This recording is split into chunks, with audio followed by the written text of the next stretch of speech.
Assalamualaikum warahmatullahi wabarakatuh. Halo teman-teman. Perkenalkan, nama saya Maharani dengan NIM F4420241004. Di sini saya akan melakukan implementasi pembelajaran berdiferensiasi di SMP Negeri 2 Kota Pontianak. Saya merupakan mahasiswa PPG Calon Guru Gelombang 2 tahun 2024-2025 Universitas Tanjung Pura.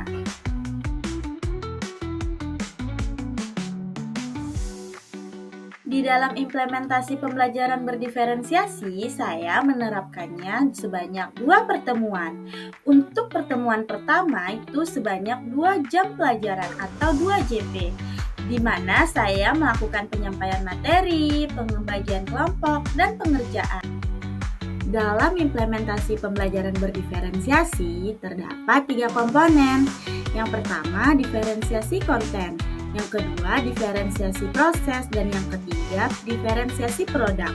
Nah, yang pertama kita akan membahas terkait diferensiasi konten. Di sini diferensiasi konten merupakan guru menyediakan bahan ajar yang bervariasi dalam bentuk dan tingkat kesulitan. Misalnya, bahan bacaan dengan tingkat kesulitan yang berbeda, video pembelajaran, grafik, atau multimedia. Nah, di sini peserta didik diberikan materi dan beberapa contoh berbagai aktivitas terkait diferensiasi sosial dan stratifikasi sosial. Di sini juga saya sebagai guru dalam menyediakan diferensiasi konten, saya menyuguhkan video pembelajaran dan gambar yang berkaitan dengan materi ajar.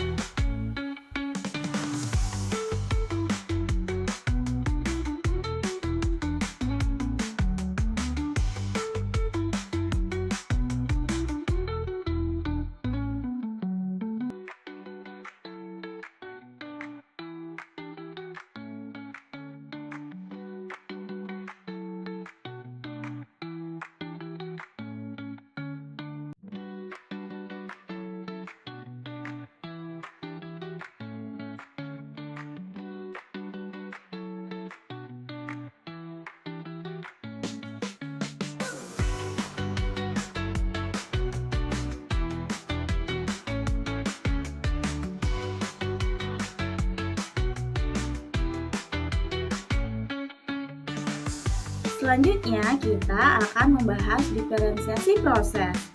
Apa sih diferensiasi proses?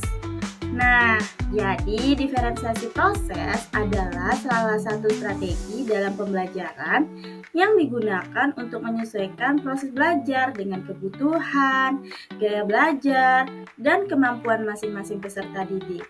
Tujuannya agar setiap peserta didik dapat belajar secara optimal sesuai dengan potensinya. Jadi, diferensiasi proses ini di mana guru memberikan variasi dalam metode, aktivitas, dan cara peserta didik dalam mengolah informasi. Ini memungkinkan peserta didik untuk memahami materi dengan cara yang paling sesuai bagi mereka. Contohnya seperti apa sih? Nah, guru dapat memberikan pilihan metode pembelajaran seperti diskusi kelompok, eksperimen, proyek kreatif, atau pembelajaran mandiri.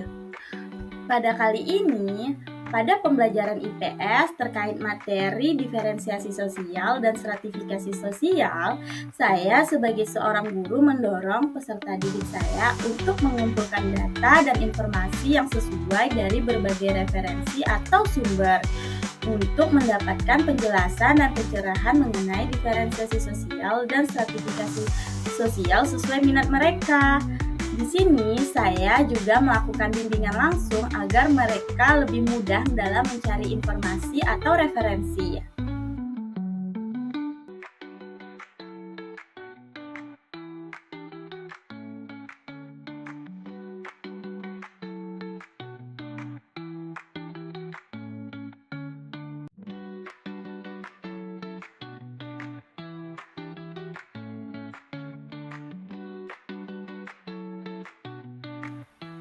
Setelah kita mempelajari diferensiasi konten dan diferensiasi proses, selanjutnya kita akan membahas terkait diferensiasi produk. Nah, diferensiasi produk adalah strategi pembelajaran yang berfokus pada hasil akhir atau produk yang dihasilkan peserta didik setelah proses belajar berlangsung. Dalam diferensiasi ini, guru memberikan fleksibilitas kepada peserta didik untuk menunjukkan pemahamannya melalui berbagai bentuk produk yang sesuai dengan minat, gaya belajar, dan kemampuan mereka. Artinya, diferensiasi produk, peserta didik diberikan pilihan untuk menunjukkan apa yang telah mereka pelajari dengan cara yang paling sesuai bagi mereka.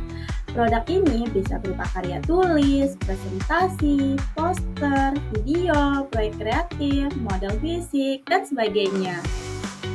Nah, pada pembelajaran IPS, sebelumnya saya melakukan diskusi kelompok, di mana saya memberikan tugas untuk menganalisis suatu permasalahan. Di sini, saya sebagai seorang guru meminta perwakilan peserta didik untuk mempresentasikan atau menyajikan hasil analisis yang telah mereka buat kepada teman-temannya. Ini merupakan bagian dari diferensiasi produk.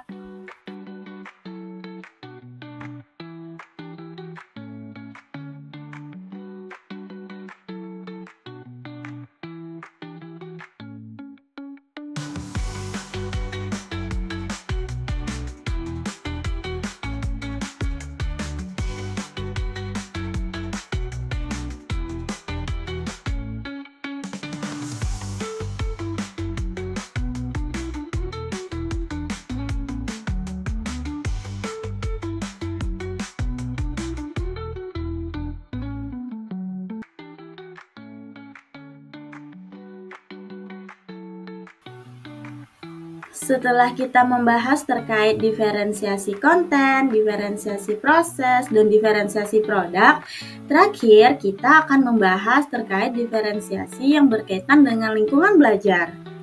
Nah, di SMP Negeri 2 Kota Pontianak, guru-guru menerapkan diferensiasi lingkungan dalam pembelajaran. Artinya, guru menyesuaikan suasana dan tempat belajar agar peserta didik bisa belajar dengan nyaman sesuai kebutuhan mereka masing-masing. Misalnya, tempat duduk bisa diatur berbeda-beda, ada yang duduk berkelompok, berpasangan, atau sendiri. Suasana kelas juga dibuat tenang dan menyenangkan supaya peserta didik merasa aman dan semangat dalam belajar. Selain itu, sekolah menyediakan berbagai alat belajar seperti buku, gambar, video, dan komputer. Dengan cara ini, semua peserta didik di SMP Negeri 2 Kota Pontianak mendapatkan kesempatan yang sama untuk belajar dan berkembang sesuai kemampuannya. Seperti yang terlihat di video, suasana kelas dan suasana sekolah sangat mendukung dalam lingkungan belajar yang kondusif. Nah, sampailah di penghujung video kali ini terkait implementasi pembelajaran berdiferensiasi. Semoga dengan penerapan pembelajaran berdiferensiasi, proses belajar di SMP Negeri 2 Kota Pontianak menjadi lebih menyenangkan, efektif, dan mampu mengembangkan potensi setiap peserta didik secara maksimal. Saya Maharani, pamit undur diri. Semoga video ini bermanfaat. Wassalamualaikum warahmatullahi wabarakatuh.